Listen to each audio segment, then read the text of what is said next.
نحمده ونصلي على رسوله الكريم أما بعد فأعوذ بالله من الشيطان الرجيم بسم الله الرحمن الرحيم إنا نحن نزلنا الذكر وإنا له لحافظون قال النبي صلى الله عليه وسلم كل مولود يولد على الفطرة فأبواه يهودانه أو ينصرانه أو يمجسانه او كما قال علیہ الصلاۃ والسلام۔ معزز سامعین کرام،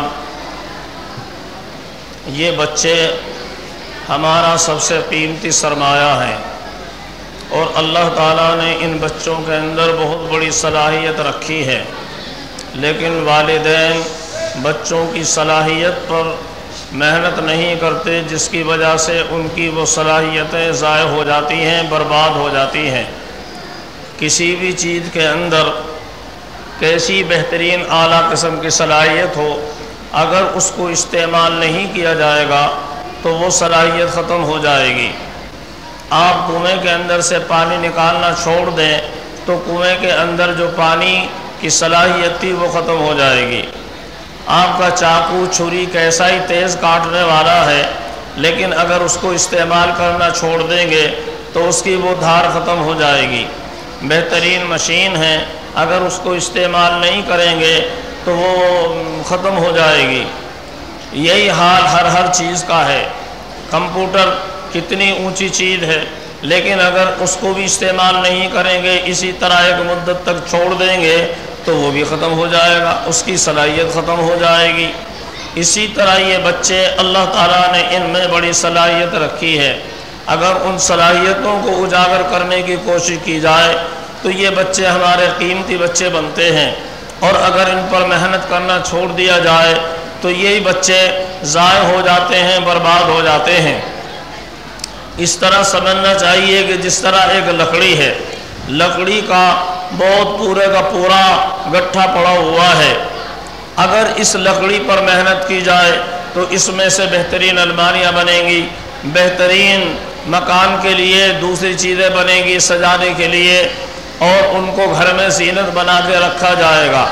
اور اگر اسی لکڑی پر محنت نہ کی جائے، اسی طرح اس کو چھوڑ دیا جائے تو یہ سوکھ جائے گی، اور سوکھ کر پھر چولہے میں جلانے کے قابل ہوگی، وہ کسی کام کی نہیں ہے۔ بس یہی حال سمجھو، ایک لوہا ہے، اگر اس کو پگھلا کر بہترین پرزے اس سے بنائے جا سکتے ہیں، اور انجم کے پرزے بنائیں گے، جہاد کے پرزے بنائیں گے تو یہ لوہا کتنا قیمتی بنے گا۔ لیکن اگر اس لوہے کو اسی طرح ڈال دیا جائے اور اس کو محنت کر کے اس سے پرزے نہ بنائے جائے تو یہ لوہا پڑا ہوا زنگ کھا جائے گا، اور کچھ دن کے بعد میں وہ گل سڑ جائے گا۔ حالانکہ لوہا کتنا قیمتی ہوتا ہے، لیکن اس کو بھی اسی طرح بیکار چھوڑ دیں گے تو وہ بھی زنگ سے کھا جائے گا اور ختم ہو جائے گا۔ ہر چیز کا حال ایسا ہی ہے۔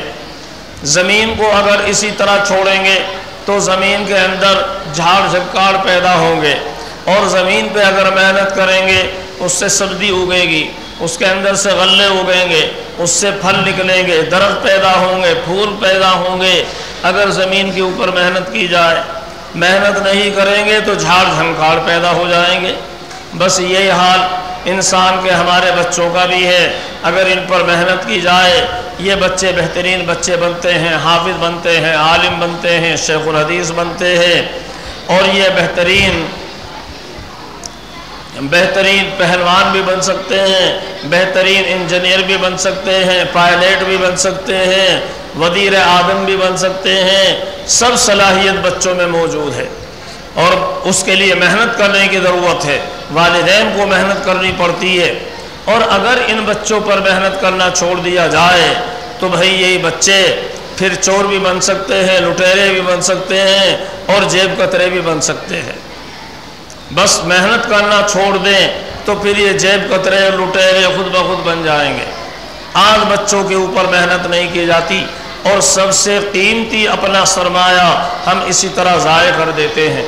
ہمارے چھوٹے چھوٹے بچے جو بہترین حافظ بنتے، عالم بنتے اور قوم کی زینت بنتے، لیکن ہم نے ان پر محنت نہیں کی، وہ گلیوں میں اسی طرح کھیلتے پھر رہے ہیں اور اپنی زندگیوں کو برباد کر رہے ہیں، اور پھر وہ کوئی گالی دیتا ہے، کوئی لڑائی کرتا ہے، کوئی جھگڑے کرتا ہے، کوئی جیب کاٹتا ہے، کوئی کیا کرتا ہے، کوئی کیا کرتا ہے۔ یہ بچے اگر ہمارے بگڑتے ہیں تو یہ والدین کی بے توجہی کی وجہ سے بگڑتے ہیں۔ یعنی عام طور پر یوں تو کبھی والدین پوری محنت کرتے ہیں اور پھر بھی ایسا ہو سکتا ہے کہ بعض دفعہ بچے بگڑ جائیں، لیکن اکثر جو بگڑتے ہیں وہ والدین کی لاپرواہی کی وجہ سے بگڑتے ہیں۔ اس لیے اپنے بچوں پہ محنت کرنا یہ انتہائی ضروری ہے۔ ایک ڈاکو جسے بار بار سزائیں دی گئیں، لیکن جب سزا پا کر آتا پھر چوری کرتا، ڈاکہ ڈالتا، اور پھر اس کو اخیر میں یہ فیصلہ ہوا، حکومت نے دیکھا کہ یہ اپنی حرکتوں سے بعد آنے والا نہیں، اس لیے فیصلہ کیا کہ اسے سولی پہ لٹکایا جائے۔ جب اسے سولی پہ لٹکایا گیا، اس سے پوچھا کہ تیری کوئی آخری تمنا ہو تو اسے بتاؤ۔ اس نے بتایا کہ میں اپنی والدہ سے ملنا چاہتا ہوں۔ لوگوں نے سوچا کہ والدہ کی محبت کا جوش آیا ہے کہ اخیر میں والدہ سے ملنا چاہتا ہے، اس لیے والدہ کو بلوایا۔ یہ بات کرنے کے لیے بہانے کھڑا ہوا اور والدہ کے کان کو پکڑ کے اپنے دونوں دانتوں میں زور سے دبایا اور کان کو کاٹ دیا۔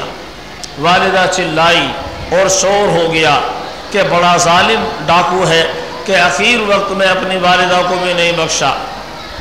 ڈاکو نے کہا تم سب مجھے ملامت کر رہے ہو، برا بھلا کہہ رہے ہو، لیکن تمہیں معلوم ہے کہ آج جو مجھے یہ دن دیکھنا نصیب ہو رہا ہے کہ مجھے سولی پہ لٹکایا جا رہا ہے، یہ میری اسی والدہ کی مہربانی ہے۔ پہلے دن میں انڈا چوری کر کے لایا، والدہ نے اسے لیا اور میری کمر کو تھپکا۔ پھر میں 2 انڈے چوری کر کے لایا، اگلے دن اور لے کے آیا، پھر مرغی پکڑ کے لایا، والدہ نے اس کو لیا اور میری کمر تھپکی اور اسے کاٹ کے سارے گھر والوں کو کھلائی اور مجھے شاباش دی کہ بھائی بہت اچھا بچہ ہے۔ ہوتے ہوتے میری چوری کی عادت ہو گئی، پختہ ہو گئی، یہاں تک کہ پھر میں بڑی بڑی چوریاں کرنے لگا، اور نتیجہ یہ ہوا کہ آج مجھ کو اسی جرم میں سولی پہ لٹکایا جا رہا ہے۔ یہ میری والدہ اس کی ذمہ دار ہے۔ پہلے دن جب میں انڈا اٹھا کر لایا تھا، اگر یہ میری والدہ تنبیہ کرتی اور مجھے چپت لگاتی کہ خبردار اگر آئندہ ایسا کیا تو میری یہ عادت اسی وقت چھوٹ جاتی، پھر میں کبھی چوری نہ کرتا اور یہ دن دیکھنا نصیب نہ ہوتا جو آج یہ دن مجھے دیکھنا نصیب ہو رہا ہے۔ تو بھائی اگر ہمارے بچے بگڑتے ہیں، والدین کی لاپرواہی کو اس میں بہت زیادہ دخل ہوتا ہے، اور بھائی اس زمانے میں بچوں کی طرف سے بہت زیادہ لاپرواہی برتی جا رہی ہے۔ آج یہ زمانہ جہالت کا زمانہ نہیں ہے۔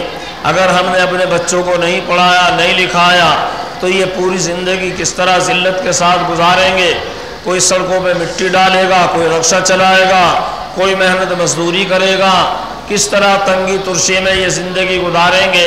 اس لیے اپنی اولاد کو جاہل لگنا یہ اپنی اولاد پر بہت بڑا ظلم کرنا ہے۔ اس لیے ہم طے کر لیں، چاہے بھوکے رہیں، پیاسے رہیں، تنگی ترشی سے زندگی گزاریں، لیکن اپنی اولاد کو ضرور لکھائیں گے، پڑھائیں گے، اور اسی طرح اپنے محلوں میں محنت کریں گے۔ کوئی بچہ بھی بے پڑھا لکھا نہ رہے، اس کی محنت کریں گے۔ کوئی بڑا آدمی بے نمازی نہ رہے، اس کی محنت کریں گے۔ غرض کے یہ محنت کرنا اور خاص طور پر بچوں پر محنت کرنا یہ انتہائی ضروری اور فرض ہے۔ اگر یہ بچے بن گئے تو سمجھو قوم بن گئی، اور اگر یہ بچے بگڑ گئے سمجھو کہ پوری کی پوری قوم بگڑ گئی، چونکہ قوم انہی بچوں کا نام ہے۔ بڑے تو چل بستے ہیں، اب آئندہ یہی بچے بڑے ہو کر آگے آتے ہیں۔ اس لیے اگر ان بچوں کو سنبھال لیا پوری قوم سنبھل گئی۔ یہ بچے اگر ہاتھ سے چلے گئے اور بگڑ گئے تو سمجھو پوری قوم بگڑ گئی۔ اس لیے اپنے بچوں کو سنبھالنا، ان کی فکر کرنا، ان کی تعلیم تربیت کا انتظام کرنا یہ انتہائی ضروری اور فرض ہے، اور اس میں کوتاہی کرنا یہ بہت بڑا اپنی اولاد کے اوپر ظلم ہے۔ بس آپ حضرات طے کریں کہ انشاءاللہ ہم بستی بستی، محلے محلے، گھر گھر محنت کریں گے، ایک ایک بچے پر محنت کریں گے، اور کوئی ایک بچہ بھی ہماری بستی میں بے پڑھا لکھا نہیں رہے گا۔ اللہ تعالی ہم سب کو عمل کرنے کی توفیق عطا فرمائے۔